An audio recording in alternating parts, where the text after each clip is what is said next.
अब हमारा topic bell stage. अब इसमें बेल स्टेज में क्या कहते हैं, जो शेप होगी एनिमल ऑर्गन की वो किस तरह हो जाएगी, बेल शेप। लेकिन इसको बेल शेप को देखने से पहले हम देखेंगे कि बेल स्टेज में मेनली होगा क्या।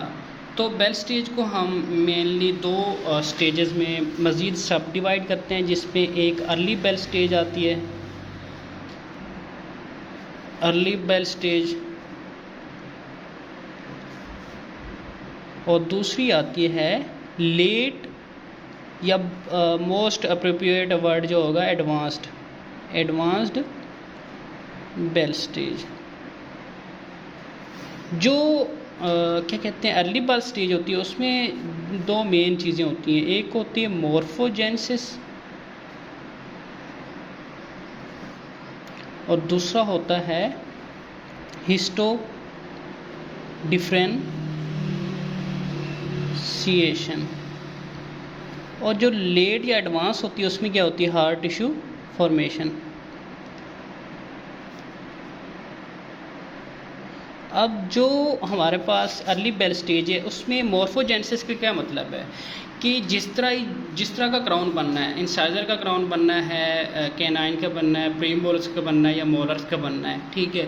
तो उसमें जो सेल्स होंगे बेसिकली वो उस शेप, उस जो इंसाइजर शेप है सपोज, तो उस शेप की जो है ना शेप अटेन करेंगे सेल्स, यानी माइग्रेट करके। या तो फॉर एग्जांपल मैं कहता हूँ मोलर बन रहे हैं, ठीक है। तो मोलर की शेप किस तरह होती है, नॉर्मली हम रिप्रेजेंट करते हैं इस तरह। तो इस तरह ही जो है ना वो जो आपको सेल्स नज़र आ रहे थे, क्या कहते हैं किसके, जो इनेमल ऑर्गन के थे, जिसमें इनर इनेमल एपिथेलियम के सेल थे, वो इस तरह ऑर्गेनाइज होंगे, इस तरह।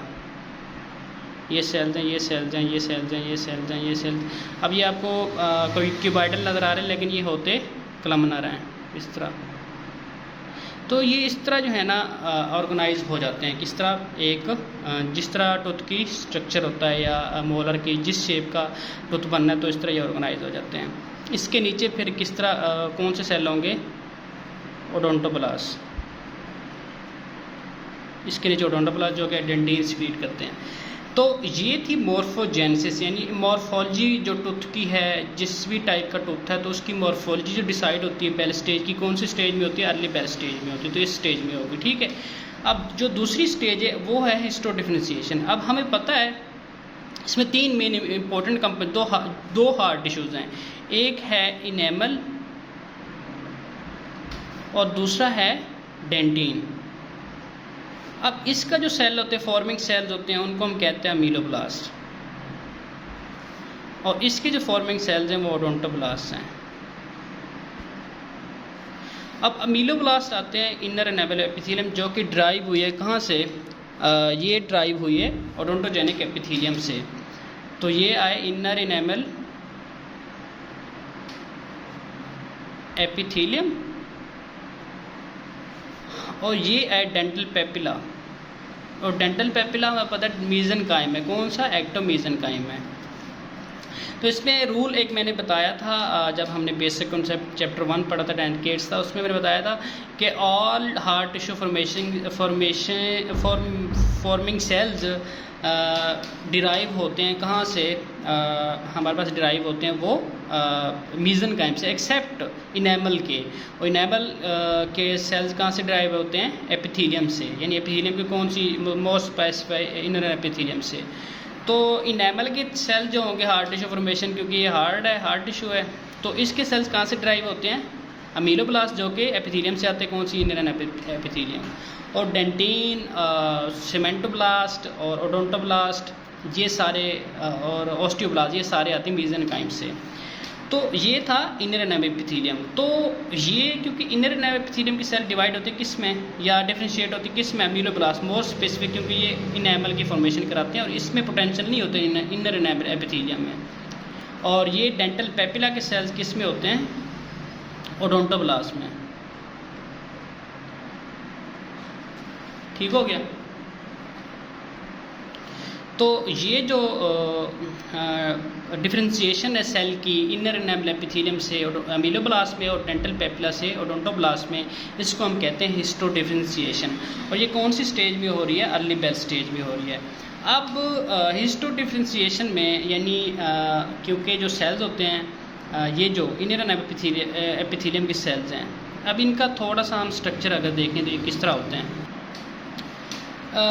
जो इनेमल ऑर्गन होता है उसमें 3 मेन टाइप्स के सेल थे, ठीक है, जिसमें 4 टाइप आ गया क्योंकि उसमें स्टीलेट रेटिकुलम और स्ट्रेटम इंटरमीडियम। हाँ, एक और चीज़ के इसमें एक और टाइप के सेल भी आते हैं जिसमें अर्ली बेल स्टेज में, यानी बेल स्टेज में एक और टाइप के सेल भी आते हैं इनेमल ऑर्गन में, उनको हम कहते हैं स्ट्रेटम इंटरमीडियम।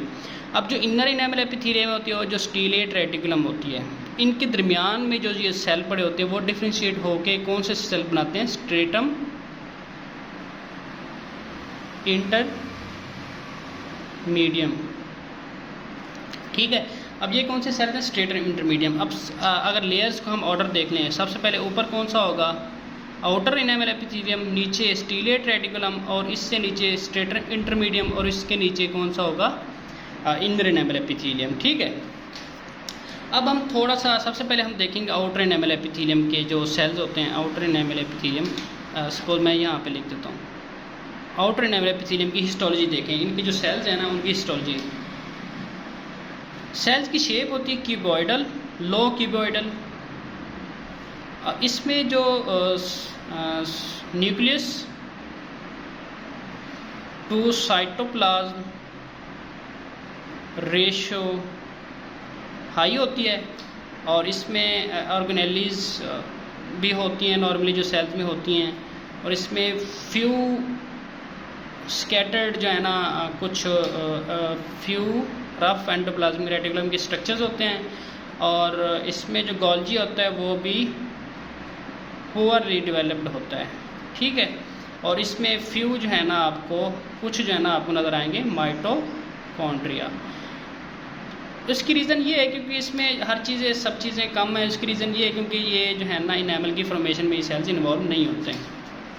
अब जो दूसरी टाइप के सेल्स होते हैं वो हैं कौन से हमारे पास, स्टीलेट रेटिकुलम।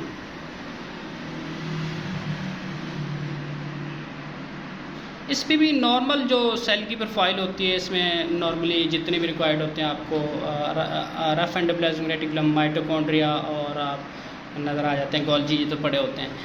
इसमें एक ये है कि ये जो सेल्स आपस में, हाँ, एक जो आउटर इनेमल एपिथेलियम के सेल्स हैं वो जो स्टीलेट रेटिकुलम के साथ जिस जंक्शन के साथ जुड़े होते हैं उसको हम कहते हैं डेस्मोसोम्स, ठीक है।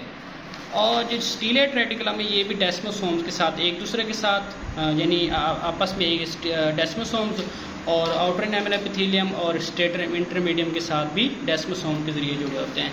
तीसरी टाइप की सेल स्ट्रेटम इंटरमीडियम था। इसकी एक स्पेशल चीज़ ये है कि इसमें अल्कलाइन फास्फेटेज होता है, और ये अल्कलाइन फास्फेटेज हमें पता है कि हार्ट टिश्यू फॉर्मेशन कराता है यानी मिनरलाइजेशन करवाता है। तो ये जो स्ट्रेटम इंटरमीडियम के सेल्स हैं ये असिस्ट करते हैं, असिस्ट अमीलोब्लास्ट इन इनेमल फॉर्मेशन, ठीक है। तो स्ट्रेटम इंटरमीडियम के सेल्स असिस्ट करेंगे या मदद करेंगे अमीलोब्लास्ट की इन इनेमल फॉर्मेशन। अब जो ये थे सेकंड, थर्ड, फोर्थ नंबर पे आता है इनर इनेमल एपिथेलियम।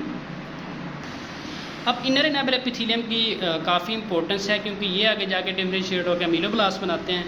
तो हम इसका स्ट्रक्चर देखेंगे, हिस्टोलॉजी देखेंगे कि बिफोर डिफरेंशिएशन इनका हिस्टोलॉजी कैसी होती है और आफ्टर डिफरेंशिएशन इनटू अमीलोब्लास्ट ये कैसे होते हैं। तो ये सपोज करें एक अमीलोब्लास्ट है, तो इसमें ये सेंटर में न्यूक्लियस पड़ा होता है, ठीक है, और कुछ आपको ये नज़र आएंगी स्कैटर्ड, आपको नज़र आएंगी ये रफ एंडोप्लाज्मिक रेटिकुलम, ये न्यूक्लियस है, और थोड़ी सी पुअरली डेवलप आपको ये गोल्जी भी नज़र आएगी, गोल्जी ऑपरेटस भी नज़र आएगा, और इसके बाद थोड़े से आपको माइटोकॉन्ड्रिया भी नज़र आएंगे। लेकिन इसमें कुछ इसमें टोनोफिलामेंट्स भी पड़े होते हैं, बट इसमें हाई कोलेजन होती है, हाई कोलेजन नहीं, हाई ग्लाइकोजन होती है। अब इसमें एक चीज़ मैं बता रहा था कि इसमें गोल्जी जो है ना, इसमें ये क्योंकि बेसल लैमिना है ना इधर, ठीक है, सॉरी इधर जो सरफेस इधर हार्ड टिश्यू फॉर्मेशन होता है, तो गोल्जी जो पड़ा होता है वो पड़ा होता है कौन सी साइड पे, जहाँ पे सेल का एंड जिसको हम कहते हैं बेसल एंड, वो तो यहाँ पे गोल्जीज पड़े होते हैं, यहाँ पे गोल्जी पड़ा होता है, क्योंकि वो फेस कर रहा होता है किसको, स्ट्रेटम इंटरमीडियम के सेल्स का। हमें पता है इनर एनामेल एपिथेलियम के ऊपर जो कुछ सेल्स पड़े होते हैं वो स्ट्रेटम इंटरमीडियम के हैं, स्ट्रेटम इंटरमीडियम, ठीक है। तो ये गोल्जी पड़ा होता है इधर। तो ये था, ये प्रोफाइल थी किसकी, इनर एनामेल एपिथेलियम की। अब जब क्या कहते हैं डिफ्रेंशिएशन होती है, अमीलोब्लास्ट में जाता है, तो अमीलोब्लास्ट में ये सेल इसका किस तरह प्रोफाइल होता है। एक तो ये ऊपर पड़ा स्ट्रेटम इंटरमीडियम, और ये जो सरफेस है ये हार्ड टिश्यू फॉर्मेशन सरफेस है, हार्ड टिश्यू फॉर्मेशन सरफेस, ठीक है, जहाँ पे स्क्रीशन होनी है। अब क्योंकि स्क्रीशन इधर आनी है तो ऊपर से नीचे, यानी ये इधर स्क्रीशन करेगा नीचे, तो ये जो सेल, ये न्यूक्लियस, आप ये न्यूक्लियस पहले सेंट्रल था, तो ये सेंट्रल न्यूक्लियस फिर मूव करता है किधर जाता है, बेसल सरफेस पे, ठीक है, और जो कि सिचुएटेड है या किसके साथ पड़ी है, स्ट्रेटम इंटरमीडियम के पास। अब इसके आगे फिर आ जाते हैं कौन से स्ट्रक्चर्स, आर, क्योंकि हमें पता है ट्रांसक्रिप्शन होगी न्यूक्लियस में, और वो जीन्स आएंगे, mRNA आएगा, उसकी ट्रांसक्रिप्शन होगी फिर राइबोसोम में, राइबोसोम से आएगा किधर, यानी राइबोसोम पड़ा होता है किसके ऊपर, आर के ऊपर, और आर से प्रोटीन बनेगी, और प्रोटीन आएगी किधर, गोल्जी के पास। तो पहले गोल्जी था इधर स्ट्रेटम इंटरमीडियम के पास, अब आ गया किधर, आगे, यानी ये जो फेस आपको एंड नज़र आ रहा है, कौन सा हार्ड टिश्यू फॉर्मेशन एंड, तो इस एंड पे आ गया। अब इसके बाद इधर जो है ना आपको बिल्कुल ही जो है ना दूसरे एंड पे आपको नज़र आएंगे माइटोकॉन्ड्रिया।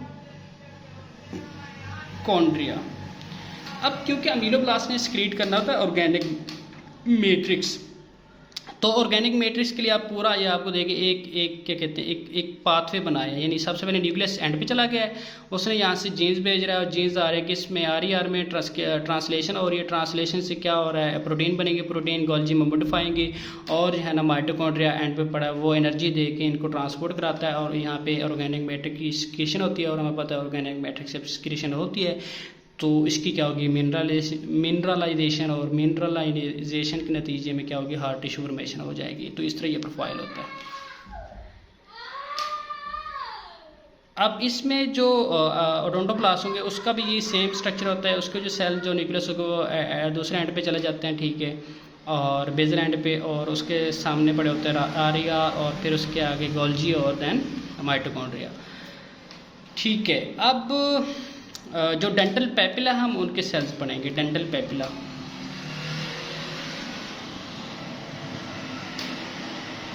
जो डेंटल पेपिला के सेल्स हैं उनके दरमियान में जो है ना कुछ जो है ना कोलेजन फिब्रिल्स पड़े होते हैं, ठीक है, फ्यू स्कैटर्ड कोलेजन फिब्रिल्स पड़े होंगे, आप नजर आएंगे इन डेंटल पेपिला के सेल्स में, और ये अनडिफरेंशिएटेड सेल्स होते हैं, ठीक है। और ये थे डेंटल पेपिला, इनमें जो ऑर्गेनेलिज होते हैं वो नॉर्मल जो यूजुअली होती है सेल में वही पड़ी होती हैं। अब डेंटल पेपिला और डेंटल फॉलिकल क्योंकि एक ही एक्टोमीजन कायम से हैं, तो इनमें जो मेजर डिफरेंस है इन सेल के दरमियान में, डेंटल पेपिला के सेल्स में थोड़े से कोलेजन फिब्रिल्स हैं, इसमें मोर या ज़्यादा कोलेजन फिब्रिल्स होते हैं, तो ये इनमें मेजर डिफरेंस था। अब अगला जो हमारा टॉपिक होगा वो होगा क्या कहते हैं फेट ऑफ डेंटल लैमिना, और फेट ऑफ डेंटल लैमिना हम देखेंगे, और इसमें जो मज़ीद चीज़ें वो देखेंगे।